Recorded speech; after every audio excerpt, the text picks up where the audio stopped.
ಇದ್ರ ಮಧ್ಯೆ ಈಗಾಗಲೇ ಒಳಗಡೆ ಪಾಪ ಒಂದು 8-9 ಜನನ್ನ ಸೆರೆ ಹಿಡಿದು ಒಳಗಡೆ ಬಂಧನದ ಒಳಗಡೆ ಇವತ್ತೇನು ತಗೊಂಡೋಗಿ ಇಟ್ಟಿದ್ದಾರೆ. ಈಗ ಕಾನೂನಿನ ಅಡಿಯಲ್ಲಿ ನಮಗೆ ಇರ್ತಕ್ಕಂಥ ಒಂದು ಪ್ರಜಾಪ್ರಭುತ್ವದ ಒಂದು ಹಕ್ಕೇನಿದೆ, ಅದರ ಮೂಲಕ ಇವರನ್ನು ಅತಿ ಶೀಘ್ರದಲ್ಲೇ ಬೇಲನ್ನು ಕೊಡಿಸಿ ಹೊರಗಡೆ ಕರ್ಕೊಂಬರ್ತಕ್ಕಂಥದ್ದಕ್ಕೆ ಈಗಾಗಲೇ ನಮ್ಮ ಜಿಲ್ಲೆಯ ನಾಯಕರು ಹಾಗೂ ನಮ್ಮ ರಾಜ್ಯ ನಾಯಕರು, ರಾಜ್ಯಾಧ್ಯಕ್ಷರಾಗಿರ್ತಕ್ಕಂಥ ಕೇಂದ್ರದ ಸಚಿವರು ಸನ್ಮಾನ್ಯ ಕುಮಾರಣ್ಣವರು ಈಗಾಗಲೇ ನಿರಂತರವಾಗಿ ಆ ಒಂದು ವಿಚಾರದಲ್ಲಿ ಗಟ್ಟಿಯಾಗಿ ಕಾರ್ಯಕರ್ತರ ಜೊತೆಯಲ್ಲಿ ನಾವೆಲ್ಲರೂ ಕೂಡ ನಿಂತಿದ್ದೇವೆ. ಆ ಕಾರ್ಯಕರ್ತರ ಮುಖ ನೋಡಿದಾಗ ನಾವು ಯಾರೂ ಕೂಡ ಈ ಪ್ರಕರಣದಲ್ಲಿ ಶಾಮೀಲಾದಂಥವರಲ್ಲ.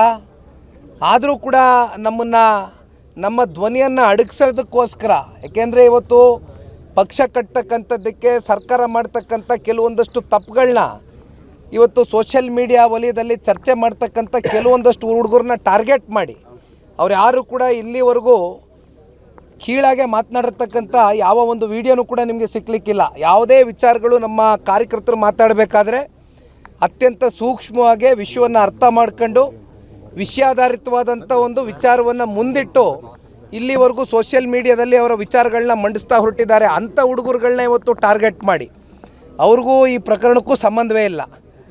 ಅವ್ರು ಎಲ್ಲರನ್ನೂ ಕೂಡ ಇವತ್ತು ಒಂದು ರೀತಿ ಕೇಸ್ಗಳನ್ನ ಹಾಕಿ ಎದುರಿಸಿ ಬೆದರಿಸಿ ಮೂಲೆಯಲ್ಲಿ ಕೂರಿಸ್ತೀವಿ ಅಂತಕ್ಕಂಥ ಈ ಉದ್ದಟತನದ ರಾಜಕಾರಣ ಏನಿದೆ, ಇದು ಭಾಳ ದಿನ ನಡೆಯೋದಿಲ್ಲ. ಚಿಕ್ಕಬಳ್ಳಾಪುರ ವಿಧಾನಸಭಾ ಕ್ಷೇತ್ರ ಇರ್ಬೋದು, ಚಿಕ್ಕಬಳ್ಳಾಪುರ ಜಿಲ್ಲೆಯ ಜನತೆ ಇರ್ಬೋದು, ನಿನ್ನೆ ಆಗಿರ್ತಕ್ಕಂಥ ಈ ಒಂದು ಘಟನೆಯನ್ನು ಅತ್ಯಂತ ಸೂಕ್ಷ್ಮವಾಗಿ ನೋಡ್ತಾ ಇದ್ದಾರೆ. ಇಲ್ಲಿ ಜಾತಿಗಳನ್ನ ನಮ್ಮ ಲೆಕ್ಕಾಚಾರಗಳಿಗೆ ಅದನ್ನು ಜಾತಿ ಜನಾಂಗ ಇವೆಲ್ಲವನ್ನು ಉಪಯೋಗ ಮಾಡ್ಕೊಂಡು ಮಾಡ್ತಾ ಇರ್ತಕ್ಕಂಥ ವ್ಯಕ್ತಿಗಳ ವಿರುದ್ಧವಾಗಿ ಇವತ್ತು ಒಂದು ಮಾತನ್ನು ಹೇಳ್ತೇನೆ.